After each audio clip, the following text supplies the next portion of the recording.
हिननि इदारनि जी भलाई जे लाइ असां हमेशह कोशिशूं कयूं आहिनि ऐं इदारे सां गॾु बीठा आहियूं। पोइ चाहे उन इदारनि में असांजे लाइ मसइला छो न थिया हुजनि, पर असां पाण उन्हनि मसइलनि खे पाण फेस बि कयो आहे। ठीकु आहे, ॻाल्हि इहा आहे त असां वटि अलहमदुलिल्लाह ॿियो कोई इशू कोन्हे को। असां तव्हां जेको चार्टर ऑफ डिमांड चयो, असां 29 मसइलनि जो चार्टर ऑफ डिमांड तव्हां प्रेस मीडिया जे साम्हूं लतीफ़ हॉल में असां ॾिनो हो, जेको 16 डिसंबर ते 30 नवंबर ते असांजी इलेक्शन थी। असां इलेक्शन खटण खां पोइ ही उन जा रिज़ल्ट आहिनि जिन ते हिननि जूं सयूं थियल आहिनि। ही उन्हनि जा एफिडेविट ॾिनल आहिनि हर पैनल जा। ही पैनल जा एफिडेविट आहिनि, हिननि में क्लियर लिखियलु आहे जेकॾहिं असां हिन जी लास्ट शीट लिखियलु आहे, जेकर असां इन फैसले जी पाबंदी न कंदासीं त असां हिननि ते कानूनी कार्रवाई कई वेंदी। ॻाल्हि इहा आहे त जेकॾहिं असां को कमु नथा कयूं त उहे एज़ अ मेंबर तौर जेके मेंबर लसवा जा आहिनि, जेके असांखे वोट कंदा आहिनि, उहो असां वटि कंप्लेन खणी ईंदा आहिनि। असां उन्हनि जी हक़नि जी नुमाइंदगी जे लाइ हिते वेहंदा आहियूं। ज़ाहिर ॻाल्हि आहे, जेको असां वटि खणी ईंदा आहिनि, कमु खणी ईंदा आहिनि, असां उहो अॻियां खणी ईंदा आहियूं ऐं उनजो रिज़ल्ट वठी ईंदा आहियूं।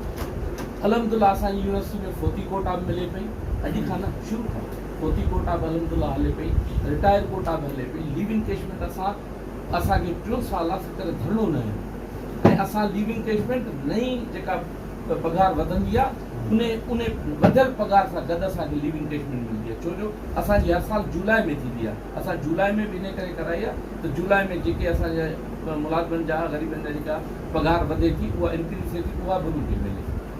इहे सभु शयूं उन खां पोइ लम्स पब्लिक स्कूल सां जेको असांखे 6 महीना थिया आहिनि। 6 महीननि में लम्स पब्लिक स्कूल असां ठाराए, जेको असांजे मुलाज़िमनि जो पुराणो देरी आहे मुताबिक़। उन खां पोइ असां हज कुरंदाज़ी ते 6 माण्हू, जेको कोविड जे करे असां 6 माण्हू न विया, उहे 6 माण्हू हिन साल 6 ई माण्हू आहिनि। ॻाल्हि इहा आहे त जेके मसइला हूंदा आहिनि, कुझु मसइला अहिड़ा हूंदा आहिनि जेके जल्द हल थींदा आहिनि, कुझु मसइलनि में टाइम लॻंदो आहे। जीअं DPC आहे असांजी, त उन DPC में असल में छा हूंदो आहे, पोस्टूं हूंदियूं आहिनि, पोस्टूं क्रिएट कराइबियूं आहिनि। पोस्टूं असां चवंदा आहियूं वधि खां वधि पोस्टूं क्रिएट थियनि त मुलाज़िमनि जा वधीक खां वधीक प्रमोशन थियनि ऐं ग़रीबनि जेके मुलाज़िमनि खे फ़ाइदो वधीक थिए। उन में ज़ाहिरी ॻाल्हि आहे कुझु डिले थींदी आहे, जेके डिले थी आहे उहा बि फाइनल मराइल ते पहुती आहे। ही दोस्त असांखे हिननि जो जंहिं ॾींहं खां वठी असां खटियो आहे, अॼु खां न शुरू खां वठी ही फेडरेशन गवाह आहे। फेडरेशन वटि असांजा 3 फ़ैसिला थिया। तव्हां चओ था माफ़ी जी ॻाल्हि, फेडरेशन फ़ैसिलो कयो त बाबा ही तव्हां वटि रिकॉर्ड खणी ईंदा, छो जो जॾहिं बि ही ऑफिस आहे जेका इलेक्टेड बॉडी हूंदी आहे, जेका खटे ईंदी आहे, उनखे charge hand over take over थींदी आहे। इहो रूल आहे। उन में असांजी जेको असांजो एसोसिएशन जो अकाउंट ॾिबो आहे, उन में ही फर्नीचर ॾिबो आहे, छो जो इहे सभु सरकारी शयूं आहिनि। उन में कंप्यूटर आहिनि, इहे सभु शयूं ॾिबियूं। असांखे हुननि चार्ज हैंड ओवर ई न कई। असांजा अकाउंट में जॾहिं असांजी हुननि मेंबरशिप त पहिरियां हुननि असांजी मुअतल कई। असां इहो रवाजु असांजी लम्स में हुयो ई न, छो जो असां पहिरियां शुरू खां वठी रहिया आहियूं। असां कॾहिं कंहिंजी मेंबरशिप न ख़तमु कई। हुननि दोस्तनि असांजे 25 माण्हुनि जी मेंबरशिप ख़तमु कई। उनजो फ़ैसिलो करणु फेडरेशन आई हिन ई ऑफिस में। 25 माण्हुनि जी मेंबरशिप बहाल थी।